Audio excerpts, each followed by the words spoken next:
ਬਹੁਤ ਹੀ ਗਰੀਬ ਪਿੰਡ ਤੇ ਘੋੜੇ ਨਰੋਏ ਸਨ। ਪਿੱਪਲਾਂ ਬਰੋਟਿਆਂ ਥੱਲੇ ਘੋੜੇ ਬੰਨ੍ਹੇ ਹੋਏ ਸਨ ਤੇ ਲੋਕ ਇਹਨਾਂ ਬਿਰਖਾਂ ਦੀਆਂ ਛਾਵਾਂ ਤੋਂ ਦੂਰ ਤੁਰ ਰਹੇ ਸਨ। ਥੋੜ੍ਹਾ ਪਿੱਛੇ ਹਟ ਕੇ ਇੱਕ ਵੱਡਾ ਕਿਲ੍ਹਾ ਦਿਸਦਾ ਸੀ, ਜਿਸ ਦੇ ਆਸ-ਪਾਸ ਪਠਾਣੀ ਚਿਹਰੇ ਘੁੰਮ ਰਹੇ ਸਨ। ਪਿੰਡ ਤਾਂ ਇਹ ਲਾਲੋ ਦਾ ਹੀ ਸੀ, ਪਰ ਇਸ ਬਹਾਨੇ ਭਗੀਰਥ ਯਾਦ ਆ ਗਿਆ। ਉਹ ਅਕਸਰ ਉਹਦੇ ਸੁਲਤਾਨਪੁਰ ਆਉਣ ਦੀਆਂ ਗੱਲਾਂ ਕਰਦਾ ਰਹਿੰਦਾ ਸੀ। ਜਦ ਵੀ ਮੋਦੀਖਾਨੇ ਦੀ ਗੱਲ ਚੱਲਦੀ, ਉਹ ਤੋਂ ਲਾਲੋ ਦਾ ਜ਼ਿਕਰ ਹੋ ਜਾਂਦਾ। ਪਿਛਲੀ ਰਾਤ ਦੇ ਪੜਾਅ ਤੋਂ ਕੁਝ ਦੇਰ ਪਹਿਲਾਂ ਮਰਦਾਨੇ ਨੇ ਪੁੱਛਿਆ ਸੀ, ਬਾਬਾ, ਲਾਲੋ ਦਾ ਪਿੰਡ ਹਾਲੇ ਕਿੰਨੀ ਦੂਰ ਏ? ਬਾਬਾ ਮੁਸਕਰਾਇਆ। ਅੱਛਾ, ਲਾਲੋ, ਜਿੱਥੇ ਵੀ ਕੋਹਲੂ ਚੱਲਦਾ ਦਿਸੇ ਉਹੀ ਲਾਲੋ ਦਾ ਪਿੰਡ ਏ। ਮਰਦਾਨਾ ਸੋਚੀ ਪੈ ਗਿਆ ਸੀ। ਇਹ ਕਿਤੇ ਕਈ ਦਿਨ ਪਹਿਲਾਂ ਕੋਹਲੂ ਬਾਰੇ ਪੁੱਛੇ ਪ੍ਰਸ਼ਨ ਦਾ ਉੱਤਰ ਤਾਂ ਨਹੀਂ? ਉਹਨੇ ਰਬਾਬ ਨੂੰ ਤੁਰੰਤ ਗੋਦੀ ਵਿੱਚ ਲੈ ਲਿਆ, ਜਿੱਥੋਂ ਤੁਰੰਤ ਉਹਨੂੰ ਸੁਰ ਵਿੱਚ ਕਰ ਸਕਦਾ ਸੀ। ਪਿਛਲੀ ਰਾਤ ਦਾ ਡੇਰਾ ਇੱਕ ਅਣਜਾਣ ਪਿੰਡ ਦੇ ਨੇੜੇ ਸੀ। ਬਹੁਤ ਸਾਰੇ ਲੋਕ ਗਾਉਣ ਦੀਆਂ ਆਵਾਜ਼ਾਂ ਸੁਣ ਕੇ ਉਹਨਾਂ ਨੂੰ ਵੇਖਣ ਆਏ, ਉੱਥੇ ਹੀ ਬੈਠ ਗਏ। ਰਾਤ ਦੇ ਅਜਿਹੇ ਸੁਖਾਵੇਂ ਪੜਾਅ ਤੋਂ ਬਾਅਦ ਪੂਰਾ ਦਿਨ ਸੁਖਾਵਾਂ ਜਿਹਾ ਭਰਮ ਬਣਿਆ ਰਹਿੰਦਾ। ਕੋਈ ਪਿੰਡ ਆਉਣ ਵਾਲਾ ਏ ਜੋ ਬਿਲਕੁਲ ਤਲਵੰਡੀ ਵਰਗਾ ਹੋਵੇਗਾ। ਰਾਏ ਬੁਲਾਰ ਦੀ ਹਵੇਲੀ ਵਰਗੇ ਡਾਟ ਹੋਣਗੇ। ਮਹਿਤਾ ਕਾਲੂ ਦੀ ਗਲੀ ਵਿੱਚ ਇੱਕ ਝੂਮ ਤੁਰਦੀ ਨਜ਼ਰ ਆਵੇਗੀ, ਜਿਸ ਨੂੰ ਹਵੇਲੀ ਤੇ ਮਰਾਸੀਆਂ ਦੀਆਂ ਝੋਪੜੀਆਂ ਇੱਕੋ ਜਿੰਨਾ ਸਲਾਮ ਕਰਦੀਆਂ ਦਿਸਣਗੀਆਂ। ਪਰ ਅਜਿਹਾ ਹੋਣ ਤੋਂ ਪਹਿਲਾਂ ਹੀ ਕੁਝ ਹੋਰ ਵਾਪਰ ਜਾਂਦਾ। ਅੱਜ ਸਵੇਰ ਦੀ ਪਹਿਲੀ ਤੋਰ ਤੋਂ ਥੋੜ੍ਹੀ ਦੇਰ ਬਾਅਦ ਸੈਦਪੁਰ ਦਿਸਣ ਲੱਗ ਪਿਆ ਸੀ। ਵਿਹਲੇ ਖੇਤਾਂ ਵਿੱਚ ਰਾਹੀਆਂ ਵੱਲ ਝਾਕਦੇ ਡਰਨੇ ਦਿਸਣ ਲੱਗੇ, ਜਿਨ੍ਹਾਂ ਵਾਸਤੇ ਉਹ ਡਰਨੇ ਬਣੇ ਖੜੇ ਸਨ। ਅਨਾਜ ਜਾਣ ਵੇਲੇ ਉਹ ਦਿਸੇ ਹੀ ਨਹੀਂ ਸਨ। ਖੜੇ ਡਰਨਿਆਂ ਨੂੰ ਆਪਣੀ ਯਾਦ ਭੁੱਲ ਗਈ ਸੀ। ਸ਼ਾਇਦ ਇਸੇ ਲਈ ਰਾਹੀਆਂ ਵੱਲ ਇੰਨੀ ਗੌਰ ਨਾਲ ਵੇਖ ਰਹੇ ਸਨ। ਹੁਣ ਪਿੰਡ ਸ਼ੁਰੂ ਹੋਣ ਤੋਂ ਪਹਿਲਾਂ ਇਹਦੇ ਨਾਲ ਮਿਲਦੀ-ਜੁਲਦੀ ਉਲਝਣ ਮਰਦਾਨੇ ਨੂੰ ਦਿਸ ਹੀ ਪੈਂਦੀ ਸੀ। ਉਹ ਬਿਲਕੁਲ ਕਿਲ੍ਹੇ ਦੇ ਥੜ੍ਹੇ ਕੋਲੋਂ ਲੰਘੇ। ਕਿਲ੍ਹੇ ਦੇ ਪਠਾਣੀ ਚਿਹਰਿਆਂ ਨੇ ਬਾਬੇ ਵੱਲ ਗੌਰ ਨਾਲ ਵੇਖਿਆ। ਪਹਿਰਾਵੇ ਦਾ ਹਰਾ ਰੰਗ ਤਾਂ ਸਮਝ ਆਉਂਦਾ ਸੀ, ਇਹ ਵਿੱਚੋਂ ਹੀ ਭਗਵਾਂ ਕਿੱਥੋਂ ਸ਼ੁਰੂ ਹੋ ਗਿਆ। ਇੱਕ ਹੋਰ ਰੰਗ ਨਾਲ ਇੱਥੇ ਲਲਾਰੀ ਚਕਮਾ ਦੇ ਗਿਆ ਸੀ। ਇਹਨਾਂ ਰੰਗਾਂ ਦਾ ਮਿਸ਼ਰਣ ਸੀ ਜੋ ਉੱਤੋਂ ਸਵੇਰ ਦੀ ਤੇਜ਼ ਧੁੱਪ ਪੈ ਰਹੀ ਸੀ। ਉਹ ਕੁਝ ਪੁੱਛਦੇ, ਉਹ ਦੋਵੇਂ ਕੋਲੋਂ ਲੰਘ ਗਏ। ਮਰਦਾਨੇ ਨੂੰ ਫਿਰ ਪੌਣੀਆਂ ਦਾ ਚੀਕਣਾ ਨਜ਼ਦੀਕ ਹੁੰਦਾ ਸੁਣਿਆ। ਖੂਹ ਦੇ ਤਲ ਤੇ ਪਾਣੀ ਉੱਤੇ ਬਾਲਟੀ ਦੀ ਗੁਦਗੁਦੀ ਸੁਣੀ। ਕਦੇ ਅੱਗੇ ਚੱਲਦੇ ਬਾਬੇ ਦੀ ਦਿਸਦੀ ਪੱਗ ਨਾਲ ਤਿਤਲੀਆਂ ਦੀ ਕਢਾਈ ਉੱਤੇ ਨਜ਼ਰ ਚਲੇ ਜਾਂਦੀ। ਫਿਰ ਉਹ ਚੋਗੇ ਤੇ ਲਟਕਦੇ ਫੁੰਦਿਆਂ ਉੱਪਰ ਤਬੀਤਾਂ ਦੀਆਂ ਕਤਾਰਾਂ ਉੱਪਰ ਪੈਂਦੀ ਧੁੱਪ ਦੀ ਚਮਕ ਵੇਖਣ ਲੱਗ ਪੈਂਦਾ। ਗਲੀਆਂ ਭੀੜੀਆਂ ਸਨ, ਕੰਧਾਂ ਆਪਣੇ ਪਰਛਾਵੇਂ ਤੱਕ ਨਹੀਂ ਸੀ ਵੇਖਦੀਆਂ। ਫਿਰ ਵੀ ਜੁਲਾਹੇ ਦਾ ਤਣਿਆ ਤਾਣਾ ਦਿਸਿਆ। ਘੁਮਾਰ ਦੇ ਕੱਚੇ ਭਾਂਡੇ ਧੁੱਪ ਸੇਕਣ ਦੀ ਉਡੀਕ ਕਰਦੇ ਦਿਸੇ। ਅੱਗੇ ਲਲਾਰੀਆਂ ਦੀ ਲੰਬੀ ਗਲੀ ਸੀ। ਡੁੱਲੇ ਰੰਗਾਂ ਦੇ ਚਟਾਕ ਹਰ ਘਰ ਅੱਗੇ ਦਿਸਦੇ ਰਹੇ। ਅਜਿਹੇ ਵੇਲੇ ਬਾਬੇ ਦੀ ਝੁਣਕਾਰ ਸੁਣਨ ਲਈ ਕੁਝ ਚਿਹਰੇ ਸਮਾਂ ਕੱਢ ਹੀ ਲੈਂਦੇ। ਪਹਿਲਾਂ ਹੀ ਬੜੇ ਰੰਗ ਚੜ੍ਹੇ ਨੇ, ਲਲਾਰੀਆਂ ਦੀ ਗਲੀ ਵਿੱਚ ਦੀ ਜ਼ਰੂਰ ਲੰਘਣਾ ਸੀ। ਬਾਬੇ ਦੇ ਚੋਗੇ ਵੱਲ ਵੇਖਦਾ ਇੱਕ ਬਜ਼ੁਰਗ ਹੱਸਦਾ ਗਲੀ ਵਿੱਚ ਆਇਆ। ਮਰਦਾਨੇ ਨੂੰ ਉਹਦੀ ਦਲੀਲ ਦੀ ਲਾਲਸਾ ਬੜੀ ਸੋਹਣੀ ਲੱਗੀ ਸੀ, ਖਾਸ ਤੌਰ ਤੇ ਉਦੋਂ ਜਦੋਂ ਉਹਨੇ ਆਪਣੇ ਹੱਥਾਂ ਉੱਤੇ ਪੱਕੀ ਤੌਰ ਤੇ ਚੜ੍ਹੇ ਰੰਗਾਂ ਨੂੰ ਵਿਖਾਇਆ ਸੀ। ਇਹ ਉੱਤਰ ਉਹਦਾ ਆਪਣਾ ਸੀ। ਜਿਹੜਾ ਬਾਬੇ ਨੇ ਉਹਦੇ ਕੋਲੋਂ ਪੁੱਛਿਆ ਸੀ, ਉਹ ਇਹ ਸੀ, ਲਾਲੋ ਦੇ ਘਰ ਨੂੰ ਇਹੋ ਰਸਤਾ ਜਾਂਦਾ ਏ? ਮਰਦਾਨੇ ਦਾ ਜੀਅ ਕੀਤਾ ਇੱਥੇ ਖੜ ਕੇ ਰਬਾਬ ਵਜਾਵਾਂ। ਬੇਸ਼ੱਕ ਬਾਬਾ ਅੱਗੇ ਲੰਘ ਜਾਵੇ, ਉਹਨੂੰ ਢੂੰਢ ਹੀ ਲਵਾਂਗਾ। ਪਰ ਇਹਨਾਂ ਭੀੜੀਆਂ ਗਲੀਆਂ ਵਿੱਚ ਸਾਜ਼ ਰਾਹੀਂ ਮੈਥੋਂ ਬਿਨਾਂ ਹੋਰ ਕੌਣ ਪੁੱਛੇਗਾ? ਕੀ ਤੈਨੂੰ ਪਤਾ ਏ ਤੈਥੋਂ ਕਿਸ ਨੇ ਪੁੱਛਿਆ ਏ? ਅੱਗੇ ਇੱਕ ਹੋਰ ਭੀੜੀ ਗਲੀ ਸ਼ੁਰੂ ਹੋ ਗਈ ਸੀ। ਲਾਲੋ ਦੇ ਘਰ ਪਹਿਲਾਂ ਬਾਬਾ ਅੰਦਰ ਗਿਆ। ਛੋਟੇ ਜਿਹੇ ਵਿਹੜੇ ਵਿੱਚ ਉਹ ਅੱਡੇ ਉੱਤੇ ਬੈਠਾ ਕੁਝ ਤਰਾਸ਼ ਰਿਹਾ ਸੀ। ਉਹ ਤਰਾਸ਼ਦਾ ਬਾਬੇ ਵੱਲ ਵੇਖ ਕੇ ਮੁਸਕਰਾਇਆ। ਇਹ ਪਹਿਲੀ ਮਿਲਣੀ ਨਹੀਂ ਸੀ ਜਾਪਦੀ। ਚੁਫੇਰੇ ਖਿੱਲਰੇ ਹੋਏ ਸੰਦਾਂ ਵਿੱਚ ਮਰਦਾਨੇ ਨੇ ਆਪਣੀ ਪੰਡੋਕਲੀ ਤੇ ਦੋਵੇਂ ਕਾਸੇ ਰੱਖੇ। ਬਾਬਾ ਬਿਲਕੁਲ ਲਾਲੋ ਦੇ ਸਾਹਮਣੇ ਚੌਂਕੜੀ ਮਾਰ ਕੇ ਬੈਠ ਗਿਆ। ਲਾਲੋ ਨੇ ਤਰਾਸ਼ਣਾ ਨਹੀਂ ਛੱਡਿਆ, ਪਰ ਅੱਖਾਂ ਚੋਂ ਤ੍ਰਿਪ ਹੰਝੂ ਬਹਾਉਂਦਾ ਰਿਹਾ। ਖੜੇ ਖੜੇ ਮਰਦਾਨੇ ਨੇ ਫਿਰ ਚੁਫੇਰੇ ਨਜ਼ਰ ਘੁਮਾਈ। ਉਦੋਂ ਹੀ ਲਾਲੋ ਦੀ ਪਹਿਲੀ ਵਾਰ ਆਵਾਜ਼ ਸੁਣੀ। ਅਜਿਹੀਆਂ ਆਵਾਜ਼ਾਂ ਸੰਗੀਤ ਵਿੱਚ ਕਿਤੇ ਨਾ ਕਿਤੇ ਦਖਲ ਦਿੰਦੀਆਂ ਹੀ ਨੇ। ਮੇਰੇ ਸਾਹਮਣੇ ਇਸ ਤਰ੍ਹਾਂ ਮਿੱਟੀ ਉੱਤੇ ਨਾ ਬੈਠ ਬਾਬਾ, ਤੇਰਾ ਸਾਰਾ ਵਿਹੜਾ ਹੀ ਪਲੰਘ ਏ ਲਾਲੋ। ਮਰਦਾਨਾ ਸਭ ਕੁਝ ਖੜਾ ਵੇਖਦਾ ਤੇ ਸੁਣਦਾ ਰਿਹਾ। ਉਹਨੇ ਮੋਢੇ ਉੱਪਰੋਂ ਹਾਲੇ ਰਬਾਬ ਵੀ ਨਹੀਂ ਸੀ ਉਤਾਰੀ। ਇੰਨੀਆਂ ਸਾਦੀਆਂ ਗੱਲਾਂ ਸੁਣ ਕੇ ਉਹਨੂੰ ਆਪਣਾ ਬਚਪਨ ਯਾਦ ਆ ਗਿਆ। ਲੰਘੀ ਰਾਤ ਤੋਂ ਬਾਅਦ ਦੂਜੇ ਦਿਨ ਸਵੇਰੇ ਉਹ ਆਪਣੇ ਮਿੱਤਰਾਂ ਨੂੰ ਇਸ ਤਰ੍ਹਾਂ ਹੀ ਮਿਲਦੇ ਹੁੰਦੇ ਸਨ। ਕੁਝ ਵੀ ਪੁੱਛਣਾ ਬਸ ਸਨੇਹ ਬਣ ਜਾਂਦਾ ਸੀ। ਫਿਰ ਇਸ਼ਾ ਦੀ ਨਮਾਜ਼ ਤੱਕ ਸਮੇਂ ਦਾ ਪਤਾ ਹੀ ਨਹੀਂ ਸੀ ਲੱਗਿਆ। ਇੱਕ ਪਾਸੇ ਕਿਰਤ ਆਪਣੇ ਕਰਮ ਵਿੱਚ ਰੁੱਝੀ ਰਹੀ, ਦੂਜੇ ਪਾਸੇ ਸੰਗੀਤ ਸੁਰਾਂ ਦੀ ਬੰਦਗੀ ਵਿੱਚ ਮਗਨ ਰਿਹਾ। ਕੀਰਤਨ ਵੇਲੇ ਲਾਲੋ ਸੰਗਤ ਵਿੱਚ ਪੀੜੀ ਜਿੰਨੀ ਜਗ੍ਹਾ ਵਿੱਚ ਬੈਠਾ ਦਿਸਿਆ। ਪਹਿਲੀ ਰਾਤ ਦੇ ਕੀਰਤਨ ਦਾ ਆਰੰਭ ਕੁਝ ਇਸ ਤਰ੍ਹਾਂ ਹੀ ਹੋਇਆ ਸੀ। ਮਰਦਾਨੇ ਦਾ ਇੱਥੇ ਜੀਅ ਲੱਗ ਰਿਹਾ ਸੀ। ਇੱਥੇ ਜੋਗੀਆਂ ਫਕੀਰਾਂ ਵਰਗੇ ਬੋਝਲ ਸਵਾਲ ਨਹੀਂ ਸੀ ਪੁੱਛੇ ਜਾ ਰਹੇ।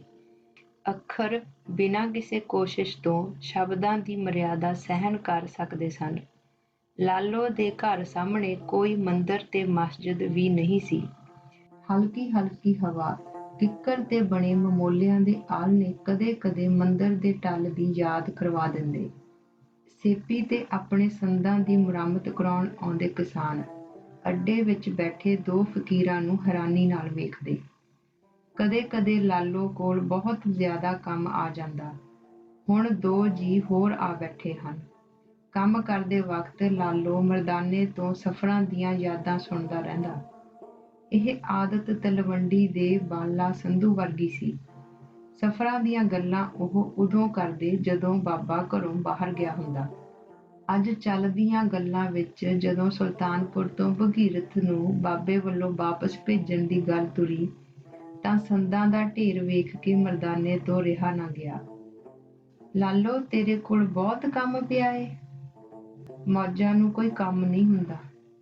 ਕਿਰਤ ਨਾਲ ਹੱਸਦੀ ਦੇਹ ਵੇਖ ਮਰਦਾਨੇ ਦਾ ਗਾਉਣ ਨੂੰ ਜੀਅ ਕੀਤਾ, ਪਰ ਰਬਾਬ ਸੰਦਾਂ ਤੋਂ ਥੋੜ੍ਹੀ ਪਰੇ ਪਈ ਸੀ। ਕਈ ਵਾਰੀ ਤਾਂ ਕਾਸੇ ਵੀ ਸੰਦਾਂ ਵਿੱਚ ਪਏ ਉਹਨਾਂ ਵਰਗੀ ਹੀ ਜਾਣ ਪਛਾਣ ਵਿਖਾਉਣ ਲੱਗ ਪੈਂਦੇ ਸਨ। ਟਿਕੀ ਹੋਈ ਦੁਪਹਿਰ ਨੂੰ ਜਦੋਂ ਉਹ ਦੋਵੇਂ ਹੀ ਘਰ ਸਨ, ਮਰਦਾਨਾ ਲੱਕੜੀ ਤਰਾਸ਼ਦੇ ਲਾਲੋ ਨੂੰ ਵੇਖਦਾ ਕਿਤੇ ਗੁੰਮ ਹੋ ਗਿਆ। ਲਾਲੋ ਦੇ ਹੱਥਾਂ ਵਿੱਚ ਬਣਦਾ ਆਕਾਰ ਨਿਖਰਦਾ ਗਿਆ ਤੇ ਤਰਾਸ਼ਣ ਦੀ ਆਵਾਜ਼ ਸੁਣਨੋਂ ਹਟ ਗਈ। ਉਸ ਵੇਲੇ ਲਾਲੋ ਦੀ ਮਿੱਠੀ ਆਵਾਜ਼ ਸੁਣਾਈ ਦਿੱਤੀ। ਤੇਰੇ ਮਸੱਲੇ ਲਈ ਮੈਂ ਧਰਤੀ ਸੁੰਬੜ ਦਿੱਤੀ ਏ ਗੁਰ ਭਾਈ। ਮਰਦਾਨੇ ਨੇ ਪਰਛਾਵੇਂ ਵੱਲ ਵੇਖਿਆ। ਨਮਾਜ਼ ਦਾ ਵਕਤ ਹੋ ਗਿਆ ਸੀ। ਨਮਾਜ਼ ਤੋਂ ਬਾਅਦ ਮਰਦਾਨੇ ਨੇ ਮੁਸੱਲਾ ਇਕੱਠਾ ਨਹੀਂ ਕੀਤਾ। ਉਹਨੇ ਲਾਲੋ ਦੇ ਸਾਹਮਣੇ ਬੈਠ ਕੇ ਗਾਉਣਾ ਸ਼ੁਰੂ ਕਰ ਦਿੱਤਾ। ਲੰਬੀ ਦੇਰ ਤੱਕ ਗਾਉਣ ਨੂੰ ਜੀਅ ਕਰ ਰਿਹਾ ਸੀ। ਉਹਨੇ ਅੱਖਾਂ ਵੀ ਨਹੀਂ ਖੋਲ੍ਹੀਆਂ। ਰਬਾਬ ਵੱਜਦੀ ਰਹੀ ਤੇ ਸੁਰ ਸੁਰੀਲੇ ਹੁੰਦੇ ਗਏ। ਫਿਰ ਉਹਨੇ ਰਬਾਬ ਦੀ ਲੱਕੜ ਉੱਤੇ ਕਿਸੇ ਦਾ ਹੱਥ ਘੁੰਮਦਾ ਮਹਿਸੂਸਿਆ। ਲਾਲੋ ਦੀ ਆਵਾਜ਼ ਸੁਣਨ ਲਈ ਉਹਨੇ ਗਾਉਣਾ ਬੰਦ ਕੀਤਾ। ਹਾਏ ਓਏ ਫਰੰਦਿਆ, ਸਾਜ਼ ਰਾਹੀਂ ਹੀ ਗੁਰੂ ਨਾਲ ਹੋ ਲਿਆ। ਲਾਲੋ, ਇੱਕ ਰਬਾਬ ਤੂੰ ਵੀ ਬਣਾ ਦੇ। ਹਰ ਤਖਾਣ ਤੋਂ ਸਾਜ਼ ਨਹੀਂ ਬਣਦਾ। ਉਹ ਉੱਚੀ ਉੱਚੀ ਹੱਸਿਆ। ਇਸ ਦੌਰਾਨ ਉਹਨੇ ਕਈ ਵਾਰ ਕਿਹਾ, ਮੇਰੇ ਗੁਰ ਭਾਈ, ਮੇਰੇ ਗੁਰ ਭਾਈ। ਇਹ ਲਫ਼ਜ਼ ਰੁਤਬਾ ਸੁਣ ਕੇ ਇੰਨੀ ਛੇਤੀ ਗਾਇਆ ਤਾਂ ਨਹੀਂ ਸੀ ਜਾ ਸਕਦਾ, ਪਰ ਰਬਾਬ ਉੱਪਰ ਹੰਝੂ ਤਾਂ ਵਹਾਏ ਜਾ ਸਕਦੇ ਸਨ। ਜਵਾਬ ਲਾਲੋ ਦਾ ਵੀ ਹੰਝੂਆਂ ਨਾਲ ਹੀ ਆਇਆ। ਬਾਹਰੋਂ ਗਲੀ ਵਿੱਚੋਂ ਕਈ ਵਾਰ ਆਵਾਜ਼ਾਂ ਆਈਆਂ। ਅੱਜ ਕੋਈ ਬੋਲਦਾ ਹੀ ਨਹੀਂ। ਲਾਲੋ ਕਿਧਰੇ ਲੰਬਾ ਲੰਘ ਗਿਆ। ਇਹ ਇੱਕ ਸੁਖਾਵਾਂ ਜਿਹਾ ਦਿਨ ਲੰਘਿਆ ਸੀ। ਛੋਟੀਆਂ ਛੋਟੀਆਂ ਗੱਲਾਂ ਫਿਰ ਦੁਹਰਾਉਣ ਨੂੰ ਜੀ ਕੀਤਾ ਸੀ।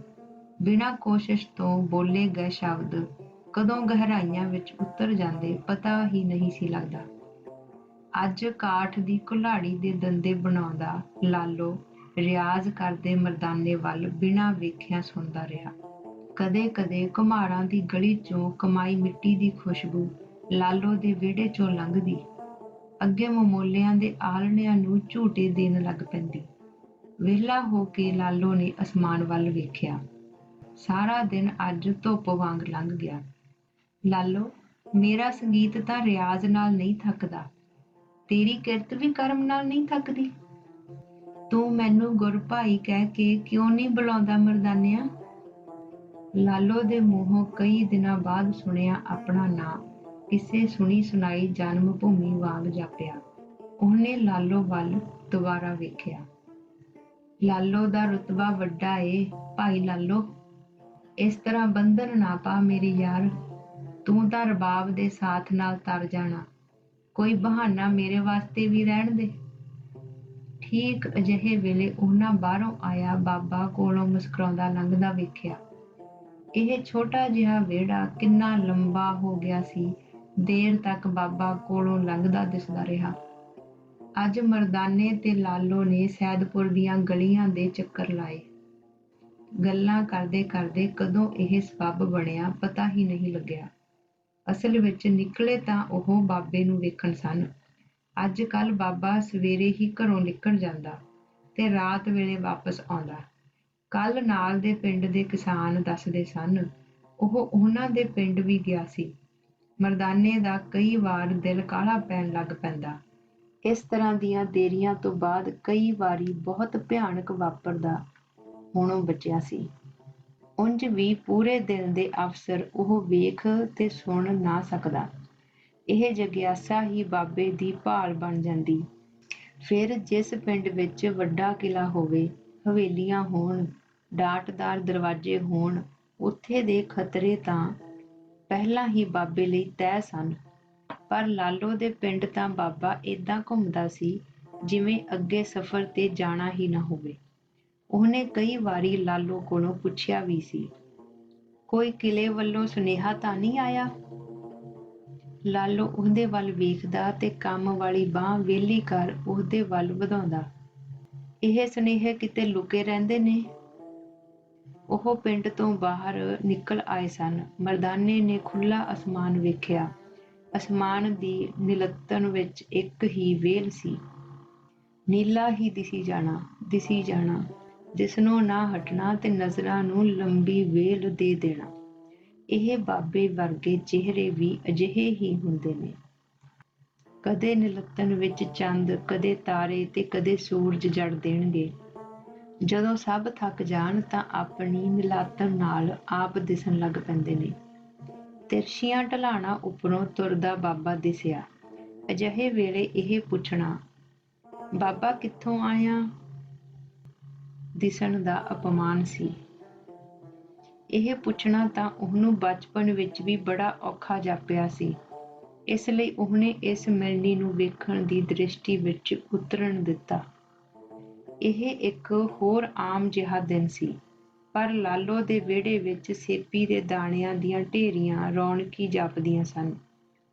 ਕੁਝ ਹਲ ਪੱਥੇ ਵਾਲੇ ਕਿਸਾਨ ਤੇ ਕੁਝ ਬਾਬੇ ਨੂੰ ਮਿਲਣ ਵਾਲੇ ਲੋਕਾਂ ਨਾਲ ਇਹ ਪਤਾ ਹੀ ਨਹੀਂ ਸੀ ਲੱਗਦਾ, ਕੌਣ ਲਾਲੋ ਕੋਲ ਆਇਆ ਤੇ ਕੌਣ ਬਾਬੇ ਲਈ ਆਇਆ।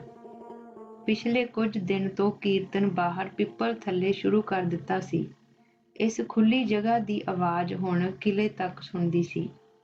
ਕੀਰਤਨ ਵੇਲੇ ਕਈ ਵਾਰ ਘੋੜਸਵਾਰ ਪੁੱਛਣ ਆਉਂਦੇ, ਕੀ ਗਾ ਰਹੇ ਹੋ? ਕੱਲ੍ਹ ਕਿਲ੍ਹੇ ਨੇੜੇ ਮਰਦਾਨੇ ਨੂੰ ਵੀ ਘੇਰ ਕੇ ਪੁੱਛਿਆ ਸੀ। ਸਾਈਂ ਜੀ ਕਿੱਥੋਂ ਆਏ ਹੋ? ਜੀ ਤਲਵੰਡੀ ਤੋਂ।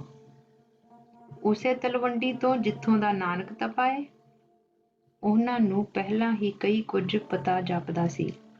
ਸੈਦਪੁਰ ਦੀਆਂ ਗਲੀਆਂ ਵਿੱਚ ਅੱਜ ਕੱਲ੍ਹ ਇੱਕ ਝਣਕਾਰ ਫਿਰ ਰਹੀ ਸੀ। ਇਸ ਝਣਕਾਰ ਦਾ ਪਿੱਛਾ ਕਰਦੇ ਕਰਦੇ ਲੋਕ ਉਹਨੂੰ ਲਾਲੋ ਦੇ ਘਰ ਵੜਦਾ ਵੇਖਦੇ। ਅੰਦਰ ਬੈਠੇ ਮਰਦਾਨੇ ਤੇ ਲਾਲੋ ਨੂੰ ਕੱਲ ਤੋਂ ਕੁਝ ਟਿੱਪਣੀਆਂ ਵੀ ਸੁਣਨ ਲੱਗੀਆਂ ਸਨ। ਇਹ ਖੱਤਰੀ ਸੰਤ ਕਮੀਣ ਮੁਸਲਮਾਨ ਨੂੰ ਲੈ ਕੇ ਨੀਵੀਂ ਜਾਤ ਦੇ ਘਰ ਆ ਬੈਠਾ ਏ। ਇਸ ਤੋਂ ਬਾਅਦ ਦੱਸੋ ਕਿੱਧਰ ਜਾਵੇਗਾ? ਆਪਣੇ ਰਸਤੇ ਆਪ ਹੀ ਬੰਦ ਕਰ ਬੈਠਾ ਏ। ਅੱਜ ਦੁਪਹਿਰੇ ਜਦੋਂ ਉਹ ਤਿੰਨੋਂ ਇਕੱਠੇ ਰੋਟੀ ਖਾ ਰਹੇ ਸਨ, ਬਾਹਰੋਂ ਆਵਾਜ਼ਾਂ ਵਿੱਚ ਬਹੁਤ ਤਲਖੀ ਆ ਰਹੀ ਸੀ। ਮਲਕ ਭਾਗੋ ਦੇ ਘਰੋਂ ਬ੍ਰਹਮ ਭੋਜ ਲਈ ਤੀਜਾ ਸੁਨੇਹਾ ਵੀ ਆ ਗਿਆ ਸੀ। ਮਰਦਾਨੇ ਦਾ ਕੁਝ ਕਹਿਣ ਨੂੰ ਜੀ ਕੀਤਾ। ਇਹਨਾਂ ਦਿਨਾਂ ਵਿੱਚ ਉਹ ਬਾਬੇ ਨੂੰ ਕੀ ਕਹਿ ਕੇ ਬੁਲਾਵੇ? ਜਿੰਨਾ ਸੋਹਣਾ ਬਾਬਾ ਲਾਲੋ ਦੇ ਮੂੰਹੋਂ ਫੱਬਦਾ ਸੀ, ਉਹਨੂੰ ਦੁਹਰਾਉਣ ਨੂੰ ਜੀ ਹੀ ਨਹੀਂ ਕੀਤਾ। ਉਹਨੇ ਲਾਲੋ ਨੂੰ ਬਾਬੇ ਦੇ ਮੁਸਕਰਾਉਂਦੇ ਚਿਹਰੇ ਵੱਲ ਵੇਖਦਿਆਂ ਤੱਕਿਆ, ਪਰ ਉਹਨੂੰ ਤਾਂ ਬਿਨਾਂ ਦੰਦਾਂ ਤੋਂ ਮੁਸਕਰਾਉਂਦੇ ਬਾਬੇ ਦਾ ਚਿਹਰਾ ਤੱਕ ਯਾਦ ਸੀ। ਉਹਨੇ ਤਾਂ ਕੋਮਲ ਬਾਹਾਂ ਦੇ ਸਿਰਿਆਂ ਤੇ ਗੋਲ ਹੱਥਾਂ ਦੀਆਂ ਬਰਕਤਾਂ ਵੇਖੀਆਂ ਸਨ। ਫਿਰ ਵੀ ਕਦੇ ਕਾਲਜਾ ਧੱਕ ਕਰਨ ਲੱਗ ਪੈਂਦਾ ਹੈ ਜਦੋਂ ਕੋਈ ਬੁਰੀ ਨਜ਼ਰ ਇੱਧਰ ਵੱਲ ਝਾਕਣੋਂ ਨਹੀਂ ਹਟਦੀ। ਅੱਜ ਸਵੇਰ ਤੋਂ ਗਲੀ ਵਿਚਲੀ ਧੜਕਣ ਵਿੱਚ ਸੰਗਤ ਦੀ ਪੈੜ ਚਾਲ ਨਹੀਂ ਸੀ ਸੁਣੀ। ਮਰਦਾਨੇ ਨੂੰ ਜਾਪਿਆ ਸਭ ਤੋਂ ਪਹਿਲਾਂ ਬਾਬੇ ਦੇ ਨਜ਼ਦੀਕ ਉਹਨੂੰ ਰਹਿਣਾ ਚਾਹੀਦਾ ਹੈ। ਇਹ ਸਭ ਤੋਂ ਤਾਕਤਵਰ ਲੋਕਾਂ ਨੂੰ ਸੁਣਦੇ ਹੀ ਅਚਾਨਕ ਇਹੋ ਜਿਹੇ ਫੁਰਨੇ ਫੁਰ ਰਹੇ ਸਨ। ਇਸ ਵਾਰੀ ਬਹੁਤ ਹੀ ਅਜੀਬ ਸਥਿਤੀ ਤੋਂ ਸਵਾਲਾਂ ਦੀ ਸ਼ੁਰੂਆਤ ਹੋਈ ਸੀ। ਇਹ ਕਮੀਣਾ ਹੱਥੋਂ ਖਾ ਰਿਹਾ? ਅਚਾਨਕ ਸਵਾਲ ਫੈਲਦਾ ਇੱਥੇ ਆ ਕੇ ਅਟਕ ਗਿਆ। ਫਿਰ ਸਾਡੇ ਵੀ ਆ ਕੇ ਖਾ। ਬਹੁਤੀ ਵਾਰੀ ਤਾਂ ਮਰਦਾਨੇ ਨੂੰ ਪਤਾ ਹੀ ਸੀ ਕਿ ਬਾਬੇ ਦੀ ਨਿਰਭੈਤਾ ਖਤਰਿਆਂ ਵੱਲ ਹੀ ਵੱਧਦੀ ਸੀ, ਪਰ ਅੱਜ ਤਾਂ ਦਇਆ ਨੂੰ ਹੀ ਕੁਝ ਅਜਿਹੇ ਅੰਦਾਜ਼ ਵਿੱਚ ਛੇੜਿਆ ਸੀ ਕਿ ਕਿਸੇ ਤਰ੍ਹਾਂ ਉਹ ਡਰ ਵਿੱਚ ਤਬਦੀਲ ਹੋ ਜਾਵੇ। ਹੁਣੇ 4 ਪੁਜਾਰੀਆਂ ਦਾ ਇੱਕ ਜੱਥਾ ਧਮਕਾਉਣ ਲਈ ਆ ਪਹੁੰਚਿਆ ਸੀ। ਬ੍ਰਹਮ ਭੋਜ ਦਾ ਨਿਉਤਾ ਹੱਥੋਂ ਕਿਉਂ ਗਵਾਉਂਦੇ ਹੋ? ਸ਼ੂਦਰ ਦੇ ਘਰ ਖਾਂਦੇ ਹੋ? ਖੱਤਰੀ ਬ੍ਰਾਹਮਣਾਂ ਦਾ ਭੋਜ ਠੁਕਰਾਉਂਦੇ ਹੋ?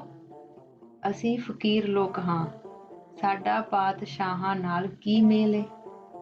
ਲਾਲੋ ਦੇ ਕੋਠੇ ਦੁਆਲੇ ਲੋਕ ਸੋਚੀ ਪੈ ਗਏ ਸਨ। ਹਾਕਮਾਂ ਨਾਲ ਛਿੜ ਗਈ ਏ। ਇੱਕ ਡੂੰਘੀ ਝਰਨਾਹਟ ਨਾਲ ਮਰਦਾਨਾ ਬਾਬੇ ਵੱਲ ਵੇਖਦਾ ਰਿਹਾ। ਇਹ ਨੂਰੋ ਨੂਰ ਸੋਝੀਆਂ ਨਾਲ ਭਰਿਆ ਚਿਹਰਾ ਆਪਣੇ ਨਿਰਭੈ ਰੰਗ ਵਿੱਚ ਸ਼ਾਂਤ ਦਿਸਦਾ ਰਿਹਾ।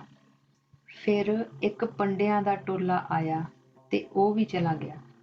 ਫਿਰ ਕੁਝ ਘੋੜਸਵਾਰ ਆਏ, ਦਰਵਾਜ਼ੇ ਸਾਹਮਣੇ ਖੜ ਕੇ ਝਾਕਦੇ ਰਹੇ। ਕਾਰਦਾਰ ਸਾਹਿਬ ਦਾ ਹੁਕਮ ਏ, ਕਚਹਿਰੀ ਵਿੱਚ ਹਾਜ਼ਰ ਹੋ। ਜਦੋਂ ਲਾਲੋ ਹੁਕਮ ਲੈਣ ਲਈ ਦੇਹਲੀ ਕੋਲ ਪੁੱਜਾ ਤਾਂ ਦੂਜਾ ਹੁਕਮ ਸੁਣਾਇਆ। ਸ਼ੂਦਰਾਂ ਦੀ ਪੰਗਤ ਵਿੱਚ ਬੈਠ ਕੇ ਤੁਸੀਂ ਰੀਤੀ ਰਿਵਾਜ਼ਾਂ ਨੂੰ ਤੋੜਿਆ ਏ। ਇੰਨਾ ਭਾਰੀ ਹੁਕਮ ਲੈ ਕੇ ਲਾਲੋ ਬਾਬੇ ਵੱਲ ਕਿਵੇਂ ਮੁੜੇਗਾ? ਮਰਦਾਨਾ ਉੱਠ ਕੇ ਰਵਾਬ ਵੱਲ ਤੁਰਿਆ। ਇਸੇ ਵੇਲੇ ਮਰਦਾਨੇ ਨੂੰ ਬਾਬੇ ਦੀ ਆਵਾਜ਼ ਸੁਣੀ। ਭਾਈ ਮਰਦਾਨਿਆ, ਜਾ ਤੂੰ ਤਲਵੰਡੀ ਦੀ ਖਬਰਸਾਰ ਲੈ ਕੇ ਆ। ਅਚਾਨਕ ਵਿਹੜੇ ਵਿੱਚ ਚੁੱਪ ਫੈਲ ਗਈ। ਮਰਦਾਨਿਆ, ਸੂਰਬੀਰ ਬਣ। ਜਦ ਵੀ ਚੁਫੇਰੇ ਇਸ ਤਰ੍ਹਾਂ ਦਾ ਗੁਬਾਰ ਫੈਲਦਾ ਏ, ਵਿਛੋੜਾ ਕਿਉਂ ਪੈ ਜਾਂਦਾ ਏ? ਉਹਦਾ ਇੱਕ ਪਲ ਲਈ ਵੀ ਬਾਬੇ ਤੋਂ ਜੁਦਾ ਹੋਣ ਲਈ ਜੀ ਨਹੀਂ ਸੀ ਕਰ ਰਿਹਾ। ਅੱਜ ਤੜਕੇ ਦੇ ਕੀਰਤਨ ਵਿੱਚ ਵੀ ਜਾਪਿਆ ਸੀ, ਦਿਨ ਵਿੱਚ ਕੁਝ ਜ਼ਰੂਰ ਵਾਪਰੇਗਾ। ਸਾਰਾ ਦਿਨ ਜੋ ਕ੍ਰੋਧ ਦੀ ਆਵਾਜਾਈ ਲੱਗੀ ਰਹੀ ਸੀ, ਉਹਦੇ ਜਵਾਬ ਵਿੱਚ ਬਾਬੇ ਨੇ ਵੀ ਇੱਕ ਤਰਾਨਾ ਛੇੜਿਆ ਸੀ।